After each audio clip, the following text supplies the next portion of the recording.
Bonjour à tous, bienvenue sur Ma vie d'entrepreneur, le podcast des ambitieux et ambitieuses. Je suis Tendresse Buenissa, fondatrice de My Partners et Ma vie d'entrepreneur.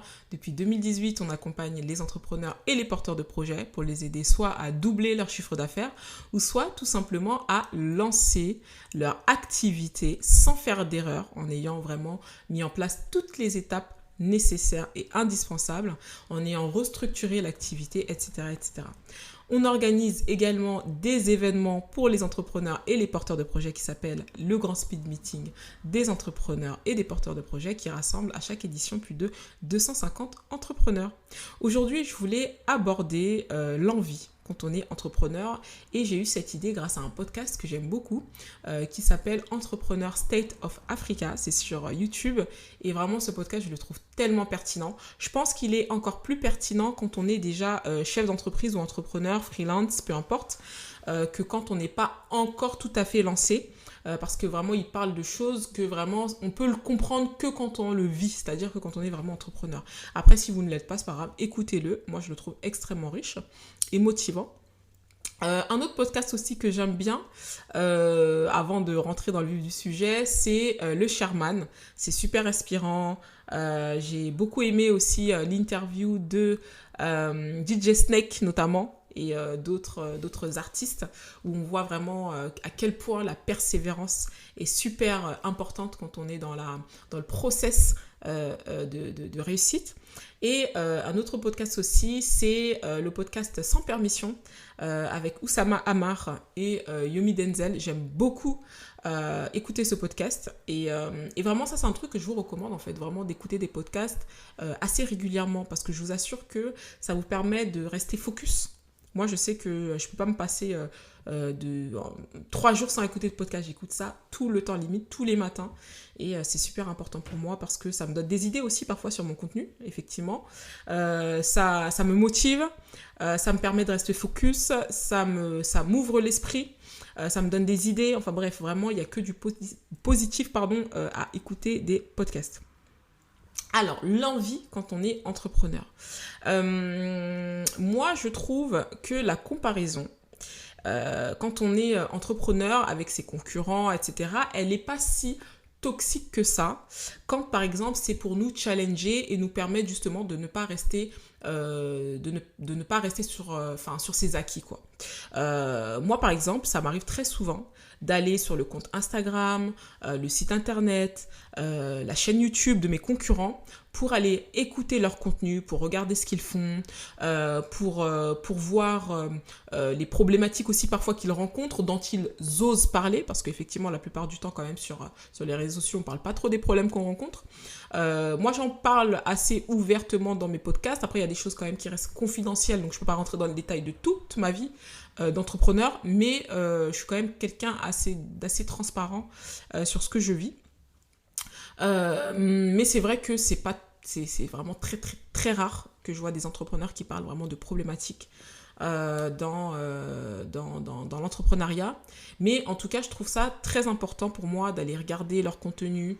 Ça m'inspire, ça me donne des idées, ça me challenge parce que je me dis oulala, meuf, là, il va falloir que tu mettes ça ou ça ou ça en place parce que sinon tu vas être à l'ouest dans quelques temps, etc. Donc c'est vraiment très important la concurrence. Maintenant, je pense que là où ça devient toxique, c'est que cette comparaison-là va avoir pour cause qu'on va se dénigrer et se trouver moins bien. Souvent, et ça c'est pour n'importe qui, ne vous inquiétez pas, il y a d'autres personnes qui vous regardent, vous, et qui se disent « j'aimerais bien être à sa place ». Ne vous inquiétez pas, il y a quelqu'un dehors qui aimerait être à votre place. Et le problème, c'est que quand on regarde les autres, on a toujours... en fait, on fait toujours en sorte d'enjoliver les choses, quand c'est les autres. On pense toujours que pour les autres, c'est plus facile. On pense toujours que les autres, ils ont moins de problématiques. On pense toujours que les autres... Alors que c'est faux.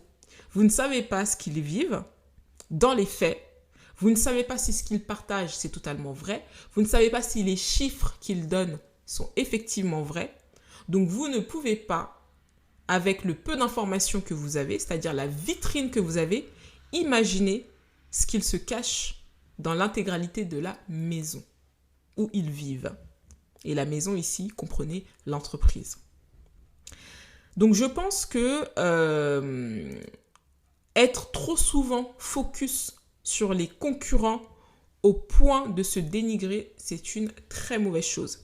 Si vous êtes dans ce mindset-là et que c'est votre réaction, je vous recommande dans ce cas-là de faire un petit travail sur vous et de ne pas aller regarder les concurrents pour l'instant parce que, mis à part vous frustrer, ça n'aura aucune utilité. Au contraire, si ça dégage du challenge chez vous, là, ça va être très important d'y aller assez régulièrement pour vous booster. C'est vraiment très important. C'est pour ça que c'est bien la concurrence. Déjà, le fait d'avoir des concurrents, ça valide qu'il y a un marché et du business. Et le fait, justement, d'avoir des concurrents, ça nous permet de nous challenger, de ne pas rester, justement, comme je disais, sur ces acquis. Maintenant, pour revenir sur l'histoire de l'envie. On a tendance à voir ce que les autres nous montrent, souvent saupoudré de perles, de choses magnifiques, alors que vous ne savez pas ce qui se cache derrière. Et du coup, vous allez faire des conclusions sur vous et parfois ça va vous remettre en question profondément. Donc, l'envie, elle existe, c'est normal. On va regarder l'autre, on va se dire « Ah ouais, j'aimerais bien aussi avoir ça, j'aimerais bien aussi faire ça, etc. etc. » Moi, je trouve ça assez positif, mais il faut faire attention justement aux conséquences de l'envie. Il ne faut pas que ce soit vraiment toxique pour vous. Il y a aussi un autre truc aussi dont j'ai envie de parler pour rester sur l'histoire de l'envie. Par exemple, comme je vous disais dans les anciens podcasts, on a acheté une maison récemment, etc. Et nous, en fait, quand on a emménagé, on se croyait trop au max. Une grande maison, on était bien, etc. Plusieurs chambres, etc. Bref, on était au max. Et en fait, en visitant un petit peu les maisons derrière, au fin fond de où j'habite, en fait, on s'est rendu compte qu'il y avait des baraques, mais incroyables, quoi. Et on s'est dit, mais attends, nous, on pensait qu'on était au max, mais en fait, on n'a pas fini, en fait. On n'a grave pas fini d'évoluer. Et du coup, ça nous booste. Moi, je sais que souvent, quand je regarde, et c'est pour ça que c'est important pour moi de suivre toujours des entrepreneurs qui sont beaucoup plus loin que moi, c'est tellement important pour moi, c'est parce que ça me challenge et ça me booste. Quand je vois des gens qui ont obtenu ça, qui ont fait ça, etc., et qui viennent du bas, eh bien, je me dis, mais moi aussi, en fait, il faut que j'ai ça. Quand je vois des gens qui voyagent limite toutes les semaines, je me dis, ah ouais, moi aussi, je veux ça. Quand je vois des gens qui s'achètent des maisons, t'as des hectares pas possibles, je me dis, moi aussi, je veux ça. C'est-à-dire qu'en fait, là où j'étais, où je pensais que, ah, c'est bon, j'étais arrivée, en fait, je suis pas arrivée du tout, je suis très loin d'être arrivée même. Et au contraire, ça te permet toujours de te surpasser. Et moi, je trouve ça extrêmement important. Moi, j'ai besoin de ça. Je me nourris de ça. Et je suis quelqu'un d'assez compétitive. Voilà, je ne sais pas si on peut dire ça comme ça. Je suis une compétitrice dans l'âme. J'aime échanger avec les gens. J'aime être entourée de personnes qui sont beaucoup plus loin que moi, etc. Parce que du coup, je me dis, ouais, non, faut pas que je dorme, quoi. Je ne peux pas dormir. Si cette personne, elle a réussi à faire ça, je suis aussi capable de le faire.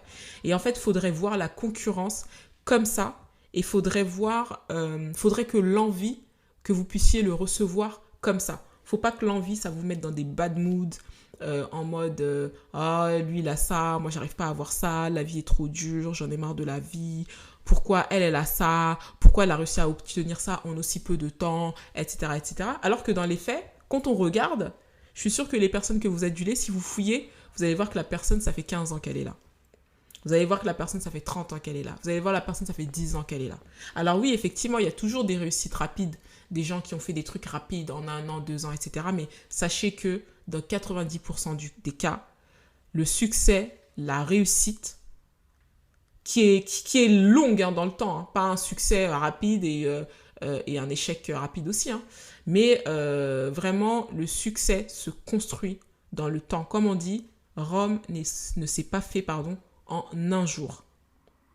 Donc voilà, ça c'était vraiment très important pour moi parce que c'est vrai que quand on est entrepreneur, on a tendance à beaucoup se comparer à ses concurrents et ça peut devenir extrêmement toxique. Ou parfois à d'autres entrepreneurs qui ne sont même pas dans le domaine. Tout ça parce que on les voit atteindre des niveaux qu'on n'a pas. Mais dites-vous tout simplement que s'il a ce niveau-là, c'est qu'il fait des choses que vous ne faites pas. Après, effectivement, comme dans tout, il y a aussi une part de chance, une part parfois de réseau, d'avoir les bons contacts, d'avoir rencontré les bonnes personnes au bon moment, etc. Donc, il y a toujours une petite part de chance dans la réussite, mais ça ne veut pas dire que vous ne pouvez pas, atteindre le même niveau. Et même si pour vous, ça doit prendre 3 ans de plus ou 5 ans de plus que cette personne-là, l'important, c'est que vous réussissiez à atteindre l'objectif que vous vous êtes donné. Vous ne faites pas la bagarre avec les autres. Vous faites la bagarre avec vous-même parce que c'est un objectif que vous vous êtes donné. Vous ne cherchez pas les accomplissements des autres, vous avez vos propres accomplissements et vous poursuivez vos propres accomplissements. C'est surtout ça qui est important. Savoir ce que je veux, savoir qui je suis, savoir qu'est-ce que je suis prêt ou je suis prête à faire pour obtenir cela et juste se dire que les autres, même s'il y en a certains qui vont avoir la chance, la plupart du temps, c'est juste beaucoup de sueur, beaucoup d'investissement, beaucoup de travail et beaucoup de sacrifices. Ne pensez pas que les peu de secondes de réel que vous allez voir d'un concurrent, vous ne savez pas tout ce qui s'y passe, tout l'investissement que ça lui demande et les challenges qu'il a rencontrés, mais comment il a réussi malgré tout à persévérer. Et moi, je le vois dans la performance un peu. Quand on regarde les grands entrepreneurs américains, tu vois que c'est des mecs qui bossent H24. Ils bossent H24 et parfois, ils font des choses que franchement, il y en a certains, ils ne seraient même pas prêts à faire. Si on leur proposait, ok, je te laisse atteindre ce niveau-là, mais dans ce cas-là, il va falloir qu'en échange, parce que c'est toujours comme ça, tu échanges toujours un objectif contre quelque chose. Donc, comment je peux dire ça ? C'est toujours un sacrifice que tu fais, mais le sacrifice, ça va être ça. Est-ce que tu acceptes ce sacrifice ? Je ne suis pas sûre que certaines personnes accepteraient certains sacrifices. Donc, dans ce cas-là, si pour toi, ça doit prendre 2 ans, 3 ans, 4 ans, 5 ans supplémentaires parce qu'il y a des choses que tu n'es pas prêt à faire, ce n'est pas grave. L'important, c'est d'atteindre l'objectif qu'on s'est fixé. En tous les cas, j'espère que ce podcast vous a été utile et vous a plu. C'était Tendresse Bonissa, accompagnement à la création et développement d'entreprise. Pour en savoir plus, n'hésitez pas à aller sur mypartners.com ou tout simplement sur Ma vie d'entrepreneur. Je vous dis à très bientôt pour le prochain podcast. Merci, c'était Tendresse Bonissa.